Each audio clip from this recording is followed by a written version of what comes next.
Biden warned storm-ravaged Florida will take years to rebuild. At least 19 dead in Central America as weakened storm Julia churns through region. We're thinking of you, and we're not leaving. We're not leaving until this gets done.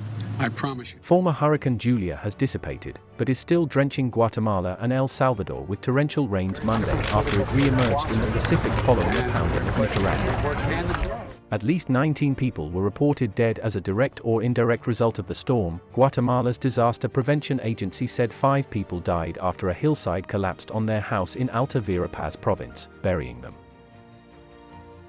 Authorities in El Salvador said 5 Salvadoran army soldiers died after a wall collapsed at a house where they sought refuge in the town of Comasagua, where hundreds of police and soldiers have been conducting anti-gang raids.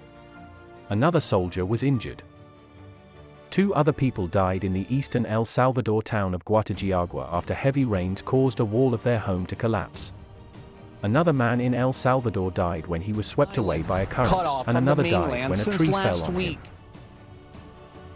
Rivers overflowed their banks and El Salvador declared a state of emergency and opened 80 storm shelters. In neighboring Honduras, a 22-year-old woman died when she was swept away by currents, and 3 people died when their boat swamped or capsized in northern Honduras.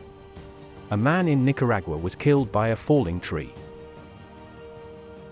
Julia hit Nicaragua's central Caribbean coast early Sunday as a hurricane with maximum sustained winds of 85 miles per hour, 140 kilometers per hour, and survived the passage over the country's mountainous terrain, entering the Pacific late in the day as a tropical storm. By Monday, Julia had moved inland over Guatemala and its winds were down to 30 miles per hour, 45 kilometers per hour.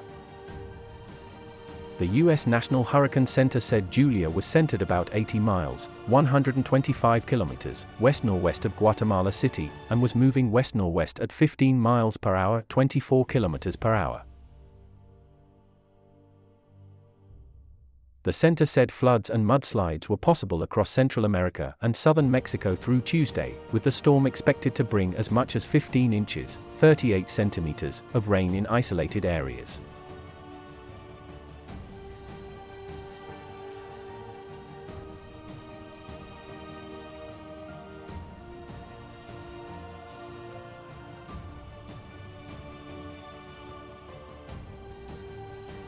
But folks, I also want to, Jill and I have had you all in our prayers,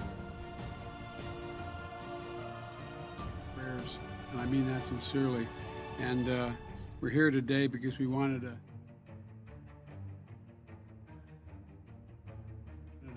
tell you in person that we're thinking of you and we're not leaving. We're not leaving until this gets done. I promise you that. You know, when you walk around here, what's left of Fisherman's Wharf, and you don't have to have much of an imagination to understand that everything,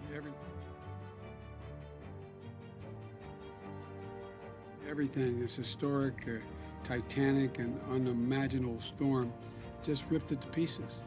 You got to start from scratch, got to move again. And it's going to take a lot of time, not weeks or months. It's going to take years for everything to get squared away in the state of Florida. I want to thank Administrator Criswell from FEMA for being on the ground, being supportive, and being very responsive. I think one of the things that you're seeing in this response, we are cutting through the bureaucracy. We are cutting through the red tape, and that's from local government, state government, all the way up to the president. So we appreciate the team effort. This is something that is, you know, these storms come, they're on the horizon. You kind of project, hey, it could be really bad. Oftentimes it doesn't necessarily get to that level. Well, this was the full Monty. I mean, the storm surge that you saw through here met the expectations, the highest expectations, and you've seen what significant damage that can do. So I'm just thankful that everyone's banded together. We've got a lot of work to do here. In Guatemala, 2 people were listed as missing and 2 were hospitalized, and about 1,300 people had to leave their homes because of flooding and rising streams. Julia was expected to dissipate later Monday as it passes along the Guatemalan coast.